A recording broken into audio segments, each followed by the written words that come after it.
gimana tanggapan dokter terhadap pasien-pasien mungkin yang dokter pernah pegang ya? Apakah banyak yang merasa mungkin agak keganggu ya dari segi psikisnya ya karena menerima berita yang kurang mengenakan, karena kalau udah berhubungan jantung itu kan sangat ya organ vital ya dok ya.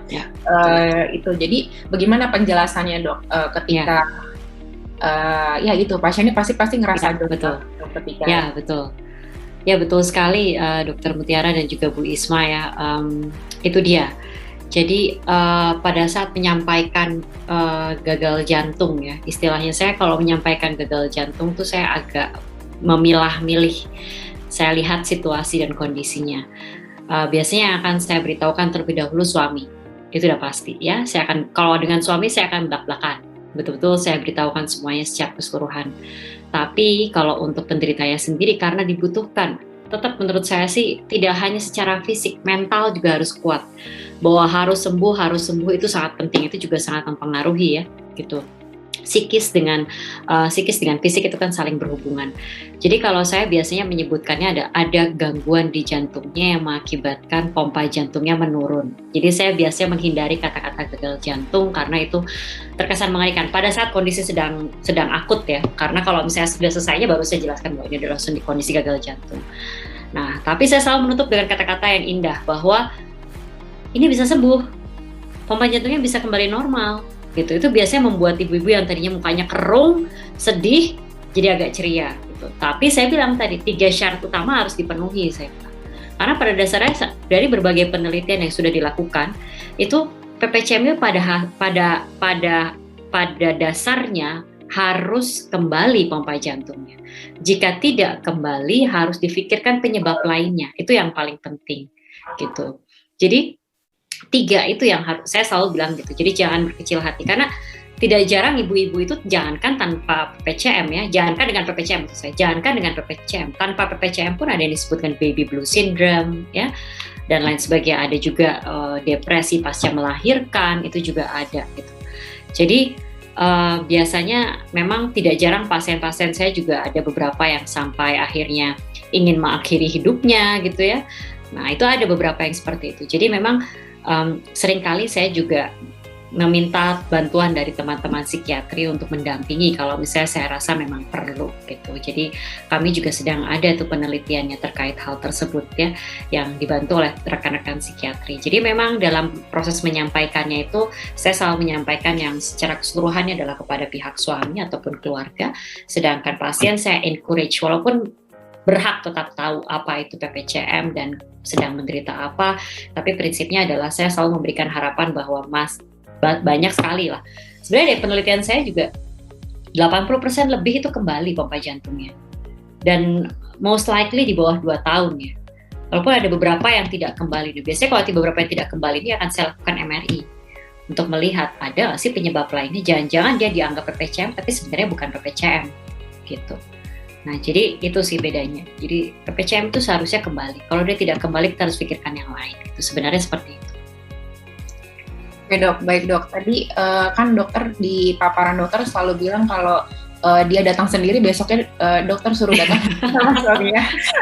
Kira-kira apa nih, mumpung ada bapak-bapak di sini kan saya tadi juga dok, kayaknya ada banyak juga bapak-bapak di sini. Apa peranan bapak-bapak yang bisa membantu untuk istrinya penyembuhan dari segi apa ya, dari segi apapun lah dok? Untuk betul. Recovery itu. Ya betul. Ini juga biasanya bapak-bapak ini punya peranan yang sangat besar ya. Satu, kalau misalnya yang pertama sih pasti dalam proses pengobatan ya. Pengobatan ini butuh ada orang yang mengingatkan setidaknya. Obatnya harus diminum, karena kan harus rutin minum ya. Saya sih selalu mengusahakan untuk memberikan obat yang diminum 1 kali sehari, tapi kalau tidak ya terpaksa 2 kali sehari ya gitu. Jadi saya pasti akan bilang bahwa ini obatnya harus diminum secara rutin, tidak boleh tidak diminum sama sekali secara rutin. Yang kedua membantu dalam pemantauan. Seperti contohnya kakinya bengkak, mungkin ibunya nggak menyadari, tapi mungkin suaminya pasti tuh kok kakinya bengkak. Nah seperti itu ya. Jadi saya selalu pada dalam proses mengedukasi pasien, saya selalu melibatkan suami gitu. kalau tidak ada suaminya ya siapapun yang tinggal satu rumah begitu. Dalam hal membantu dalam proses pengobatan. Jadi ketepatan dalam berobat ya, kemudian yang kedua ketepatan dalam mengkontrol kondisi tubuhnya gitu. Jadi misalnya apa ada bengkak atau misalnya kok kelihatannya kamu seperti capek ya. Nah, itu kan juga misalnya pasiennya karena nggak mau ke rumah sakit atau nggak mau apa, jadi dia kuat-kuatkan, tapi ternyata pas dilihat sama suaminya kayaknya beda nih gitu. Nah seperti itu ya, itu peranan daripada seorang suami itu sangat penting. Kemudian yang ketiga juga tidak kalah pentingnya adalah mengantar pada saat kontrol ya. Ini juga penting gitu. Mungkin ibunya males, kemudian suaminya bilang ayo kita kontrol gitu kan. Nah itu juga sangat penting. Dan tentu saja yang keempat adalah kasih sayang ya. Gitu ya, itu kan penting sekali ya. Mungkin kalau misalnya layangan putus itu ya, kalau misalnya dibuat, tapi kalau misalnya ada komplikasi PPCM, wah itu lebih seru lagi itu sebenarnya. Jadi ya itu penting lah untuk seorang ibu untuk dapat dukungan support dari suami, dan tidak hanya secara pengobatan tapi juga secara kasih sayang ya. Jadi itu sangat penting begitu. Dan ya menurut saya kesembuhan itu tidak bisa hanya secara fisik, tapi secara psikis itu juga sangat penting gitu sih. Baik, setuju sekali dok. Karena sama nggak boleh hamil dulu, itu sih nggak boleh hamil dulu. Itu yang paling penting. Saya selalu bilang Bapak, mohon diingat tidak boleh hamil dulu sampai kita bilang boleh. Lalu yang saya juga lupa, yang saya juga lupa itu kalau misalnya sudah anaknya sudah lebih ya, maksudnya sudah 2 anak, ya sudah 2 anak, apalagi yang lebih dari 2, biasanya saya akan memberitahukan ke suaminya juga. Ya saya nggak mungkin melarang ya, itu kan hak asasi manusia gitu ya. Tapi saya akan menjelaskan gitu kenapa kok nggak boleh hamil lagi, kenapa kok kalau hamil lagi beresiko dan lain sebagainya. Seperti itu. Itu nyambung ke pertanyaan saya dok. Tadi dokter bilang katanya 9% itu hamil yang tidak direncanakan. Sebenarnya apa perbedaan yang terjadi pada jantungnya ketika wanita ini hamil yang wanita PPCM ini hamil direncanakan dengan hamil yang tidak direncanakan? Apakah prognosis recurrent-nya atau gimana? Ya betul, beda sekali. Jadi prosesnya itu seperti ini kalau PPCM, saya jelaskan secara singkat ya. Jadi begitu pasien itu terdiagnosis PPCM, dia kan harus minum obat secara rutin ya, betul-betul rutin. Nah kemudian setelah dia dianggap pompanya kembali, pompa kembali itu pun yang sekarang sudah ada definisi terbaru, yaitu adalah ejection fractions-nya atau pompanya itu harus di atas 55%. 55% atau di atas 55%. Jadi kalau 50% itu masih belum betul-betul pulih. Jadi kalau di atas 55%, 55-55%, itu baru kita anggap sebagai betul-betul pulih. Nah, setelah dia pompa jantung dianggap pulih, lalu tetap harus dilanjutkan itu obat-obatan selama 1 tahun. Ya, lalu harus dilanjutkan obat-obatan itu selama 1 tahun. Nah, setelah itu baru kita turunkan perlahan-lahan. Mulai dari spironolakton, ya, tiap 3 bulan kita turunkan. Baru kita turunkan golongan yang pril itu atau yang uperiol. Dan yang terakhir sekali adalah yang beta blocker. Jadi kayak bisoprolol, carvedilol gitu ya. Nah, itu yang terakhir sekali. Mungkin yang sering dikasih biasanya Concor, itu yang paling sering ya, saya sebut aja nama label ini. Jadi itu yang biasanya sering kali diberikan. Jadi pelan-pelan. Nah, dalam proses menurunkan obat itu pun kita lakukan USG jantung berulang kali. Nah, setelah semuanya berhasil diturunkan, beta bisoprolol bisa sampai dengan dosis yang paling kecil, pompa jantungnya stabil, tidak ada penurunan lebih dari 5%, ya, 5% ataupun lebih ya, tidak ada penurunan, tidak ada keluhan dari pasiennya, pompa jantungnya stabil, ya. Nah, baru saya tidak akan pernah menawarkan untuk hamil. Saya akan diam aja. Tapi nanti biasanya pasien yang bilang, saya udah boleh hamil belum dok? Nah, baru. Karena prinsipnya, sekali terdiagnosis PPCM, memang kehamilan itu tetap beresiko. Nah, cuma sebesar apa resikonya? Kalau sudah melalui suatu rangkaian proses tersebut kemudian dia hamil, maka resikonya dari penelitian itu adalah dari 5 pasien, hanya 1 yang mengalami PPCM. Ya, jadi dari 5 pasien hanya 1 yang mengalami PPCM, gitu penelitiannya. Bahkan sekarang penelitian terbaru mungkin terus berkembang ya, dari 10 hanya 1 yang mengalami PPCM. Jadi ada 2 literaturnya, dia bilang dari 5 cuma 1 yang mengalami PPCM, dari 10 cuma 1 yang mengalami PPCM, gitu ya. Tapi kalau pasien ini bandel atau kebobolan dalam tanda kutip ya, nah resikonya meningkat. Ada yang bilang dari 2, 1 mengalami PPCM, relapse jadi PPCM, atau dari 3, 1 mengalami PPCM, relapse. Jadi semakin tinggi gitu resikonya, dan biasanya kalau terkena yang kedua kali itu kondisinya akan lebih buruk, lebih parah begitu. Iya, jadi makanya kenapa biasanya saya lebih bawel untuk masalah jangan hamil dulu, karena seperti itu. Karena kalau misalnya terkena, nah itu biasanya agak susahnya seperti itu, gitu. Ya. Oke, baik dok, ini kayaknya pertanyaan udah mulai banyak di kolom chat. Saya mau tanyakan ya dok, saya bacakan. Ini dari Ibu Trianita, pertanyaannya adalah bagaimana dok membedakan sesak karena asma dan karena jantung, mungkin karena memang si ibunya ada riwayat asma. Asma ya, betul. Kalau asma sih paling sering bunyinya mengi ya, dan pada saat menghela nafas. Jadi pada saat narik nafas oke, pada saat menghela nafas bunyi nik, pada saat narik nafas enggak, pada saat menghela nafas nik. Nah, itu adalah asma ya. Nah, kalau misalnya karena jantung, narik nafas juga susah. Nafasnya pendek-pendek. Jadi kayak kita habis lari. Kita lagi lari kan nafasnya pendek-pendek ya. Nah, padahal lagi diem. Nah, itu adalah suatu kondisi sesak nafas karena gagal jantung. Cara mudahnya seperti itu, dan biasanya tidak disertai bunyi mengi seringkali.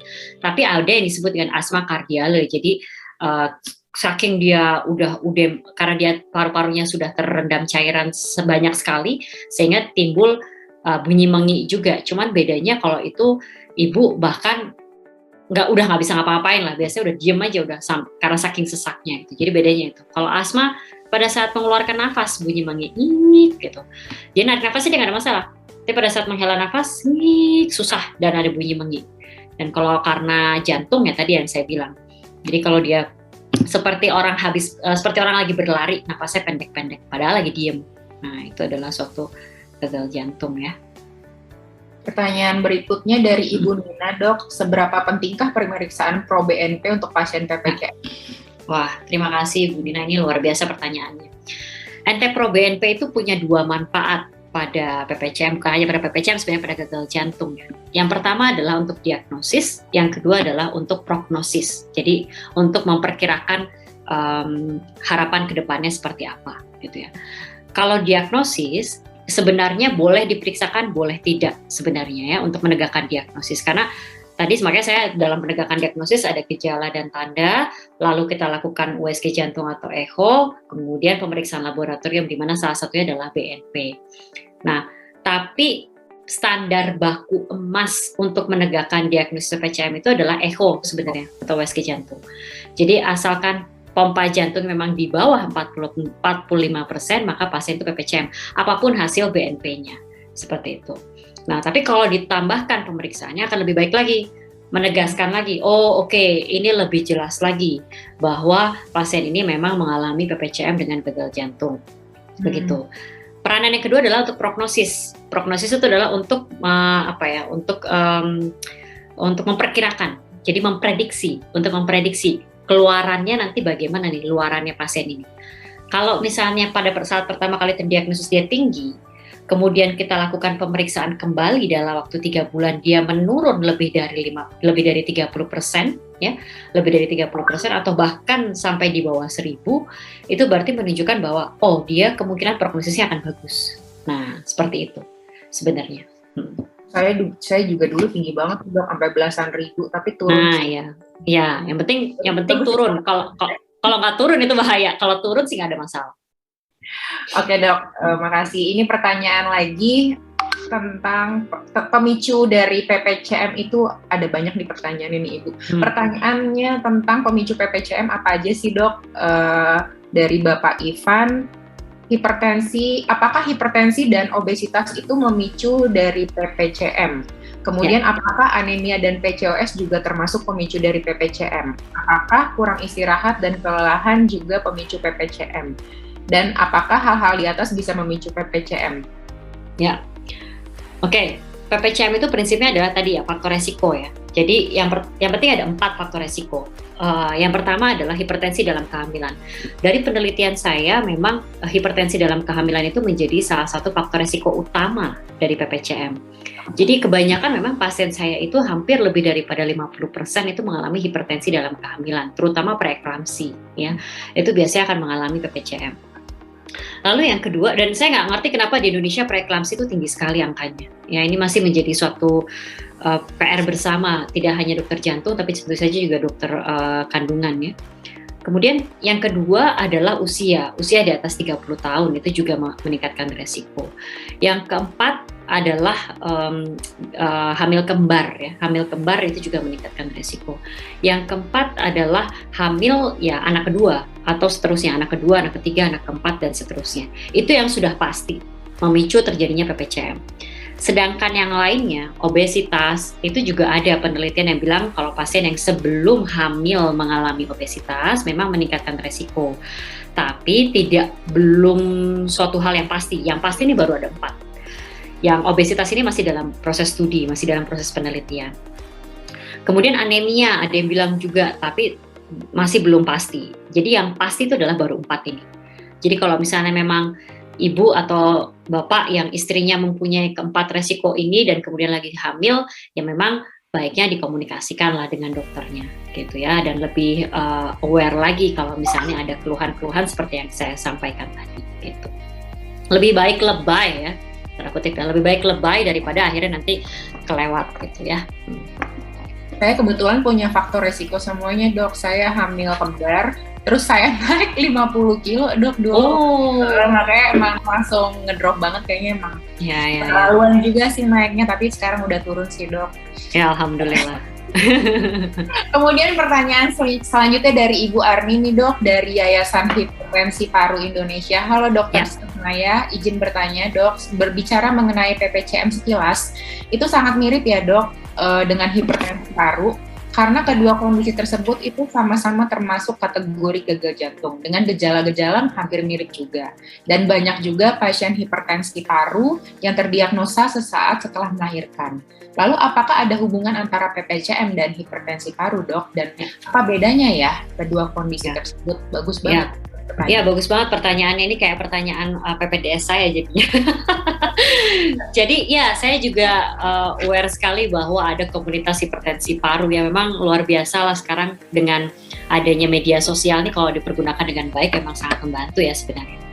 Jadi hipertensi pulmonal dengan PPCM itu memang bisa berhubungan, bisa juga tidak ya. Jadi hipertensi pulmonal itu seperti kita ketahui ada 5 tipe ya.